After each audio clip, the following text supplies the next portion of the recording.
پہلے کے زمانے میں عرب میں یہ دستور تھا کہ اگر کوئی کسی کو خط لکھتا اور اس خط میں خود کے نام کے ساتھ میں اگر باپ کا نام ساتھ میں ہوتا تو اس کا مطلب یہ ہوتا تھا کہ اس خط میں کوئی خوشی کی خبر ہے، لیکن اگر اس خط میں خط بھیجنے والے کے نام کے ساتھ اس کی ماں کا نام ہوتا تو اس کا مطلب ہوتا تھا کہ خط جس نے بھیجا ہے وہ کسی پریشانی میں مبتلا ہے۔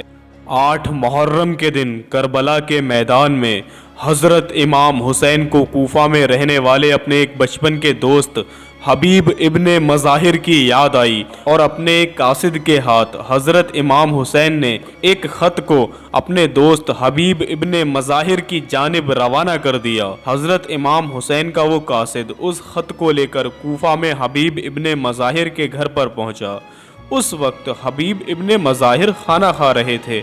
کھانے کا پہلا نوالا اٹھایا ہی تھا کہ اتنے میں کسی نے دروازے پر دستک دی۔ حبیب ابن مظاہر نے آواز لگائی کہ کون ہے؟ تب باہر سے جواب آیا کہ میں حضرت امام حسین کا قاصد ہوں۔ حبیب ابن مظاہر نے نوالا نیچے رکھا اور دروازے کی طرف دوڑ پڑے۔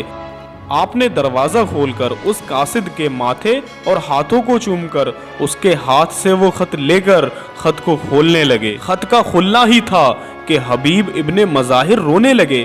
جب آپ کی بیوی نے آپ کو روتا ہوا دیکھا تو سوال کیا کہ آپ کیوں رو رہے ہیں؟ تب حبیب ابن مظاہر نے کہا کہ نام حسین ابن فاطمہ لکھا ہے۔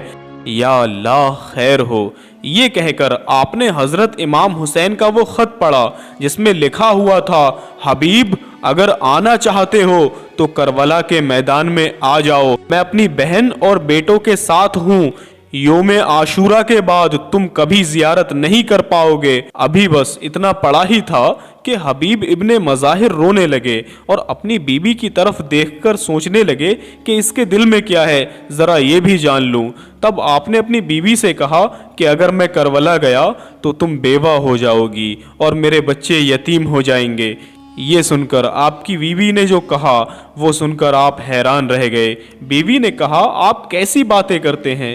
آپ کو فاطمہ الزہرا کا لال مدد کے لیے بلا رہا ہے اور آپ بہانے تلاش کر رہے ہیں۔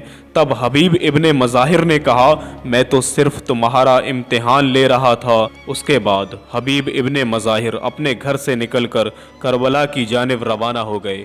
کربلا کے میدان میں حضرت امام حسین نے دور سے ہی انہیں آتے ہوئے دیکھ لیا اور سبھی کو حبیب ابن مظاہر کے استقبال کے لیے بلایا۔